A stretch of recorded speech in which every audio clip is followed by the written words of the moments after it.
And I wanted to mention the two most important things that I had to do in order to be able to go back, to live with the humans, to recreate my new life, and to be able to start living not in position of a victim, but in position of this is what I want to do, this is what I love. I love to wake up this way in my new life. First thing was the recognition of, in human world, there are many people that act in the strict, cruel, for me hardly understandable way, because they have close hearts. And I basically went to live with the horses because I could not accept this reality. I wanted everyone to change them, or I simply fighted this fact. And I couldn't understand why someone is hurting another being and living with himself like so freely. And when I came back from this loneliness, I understood that is something that I cannot change, that I can simply select if I will have a contact with these people, if I will have them in my circle of friends, and if I consciously choose not to spend time with them, don't give them my attention, don't give them the focus of my life and this power of destroying whatever I like. So the acceptance that there are probably always going to be people like that was for me quite a hard step that I had to go through.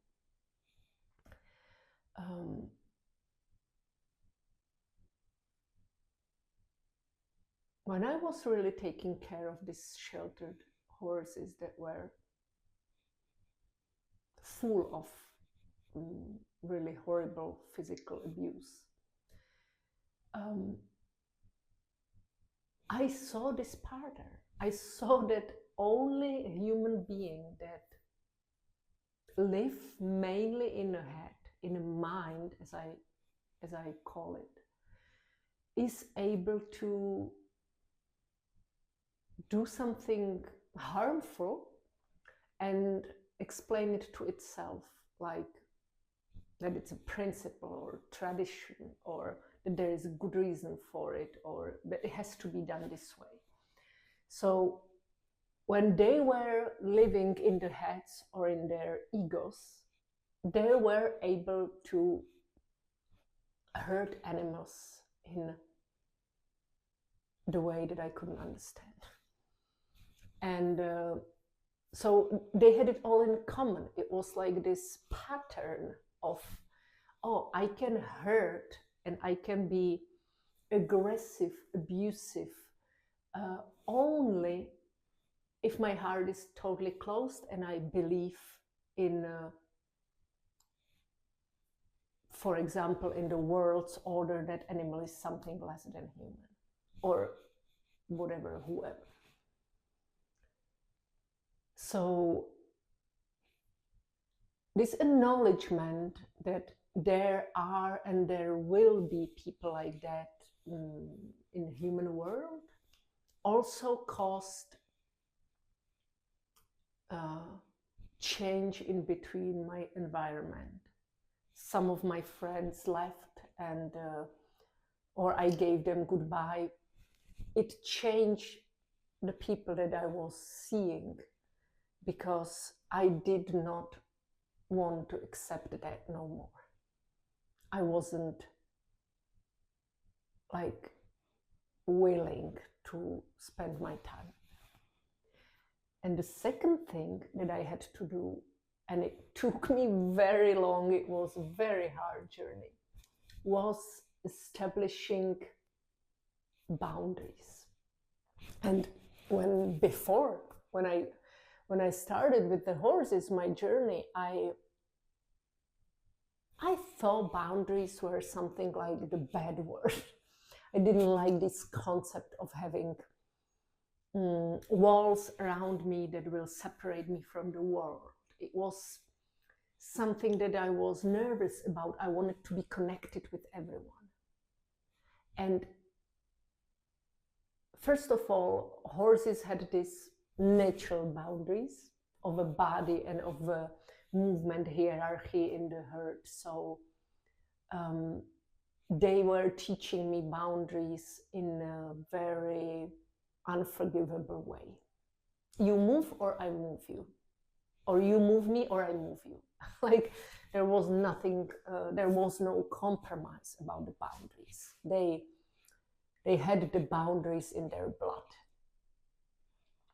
And secondly, I was misconcepting the boundaries. I was thinking that they will separate me from something or somebody. And the truth was that there were like a bridge in between me and somebody else. They were connecting me with people without me letting the world hurt me.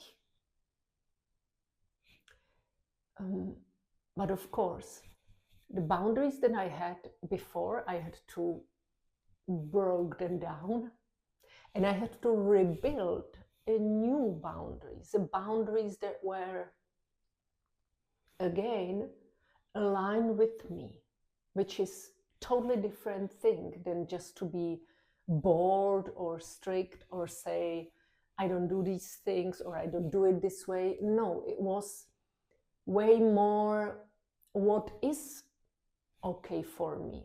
Where am I going to say no and where I do want to say yes?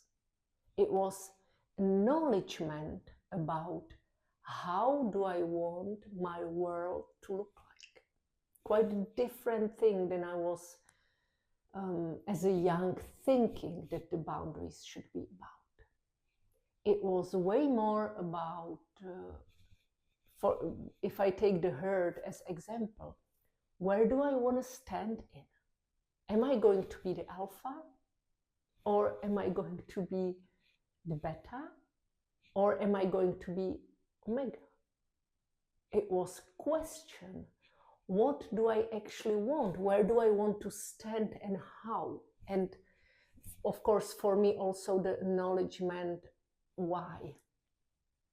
Because if I start to understand my strengths, then it's way easier to know probably in this position you will feel better, or probably in this position you will feel like you. So setting boundaries with the humans was super, super challenging, and at the same time the only way how to live with them.